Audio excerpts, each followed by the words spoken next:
او زه د خپونه مایي به یم او دا خور مې چې ده دا د سرطان په ناروغۍ اخته شوه. موږ ډېر غریبانه یو، موږ سره وسه نشته دې ته واکسین وکړو. موږ قرضداري شولو، بټۍ کې مې پیسې واخیستلې، 1,00,000 روپۍ څو روپۍ موږ قرضداري شولو. اوس چې دی موږ قرض کې وړي، موږ هلته وړي وي تاسو به زیاته بټۍ کې خښتې اچوئ. موږ سره هېڅ وسه نشته چې موږ د دې خور تداوي وکړو. موږ سره پیسې نشته، موږ پیسې هم نه لرو چې دې ته موږ دوا او هغه واخلو.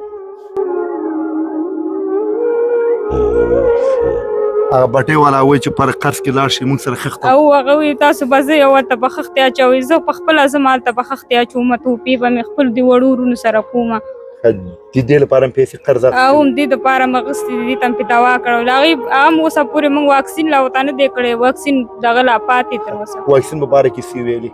واکسین ته یې وویل چې 6 ورځې بعد به راولې، دې ته به موږ واکسین کړو. اوس هغې دپاره موږ سره 1 روپۍ نشته چې موږ دې ته واکسین کړو. دا کمزوره شوې وه، وایي دې ته ښه میوه ورکوي، ښه خوراک ورکوي چې دا تکړه شي په خپو ودرېږي. بیا هغې نه بعد د دې واکسین وایي دا کمزوره ده، دې ته واکسین نه کېږي. اوس عزتمندو دغه خورکۍ خبرې نشي کولی، دغه نسخې دي چې دغه خورکۍ نامزاده هم ده او سرطان ناروغۍ اخته شوې ده.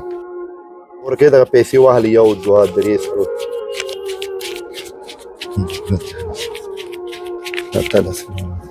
دا 1000 خورکۍ 10,500 خورکۍ شوه. او دغه چې میوه دپاره یې ویلي وو، خو دغه خورکۍ له به دغه میوه دغه کیله به درته هم برابر کم.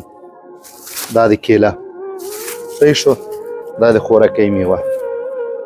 او لاړ شئ اوس کابل ته غوښتیاستئ، اوس چې چېرته غوښتیاستئ د دې واکسین لپاره، تاسو به لاړ شئ د دې واکسین وکړئ. صحیح ده؟ الله دې ورسره ټول مسلمانانو سره خدای پاکه تې ښه کړي، تې روغ رمټ کړي، ته ورسره ډېر ښه وکړي، ته ورته نور هم صحت ورکړي.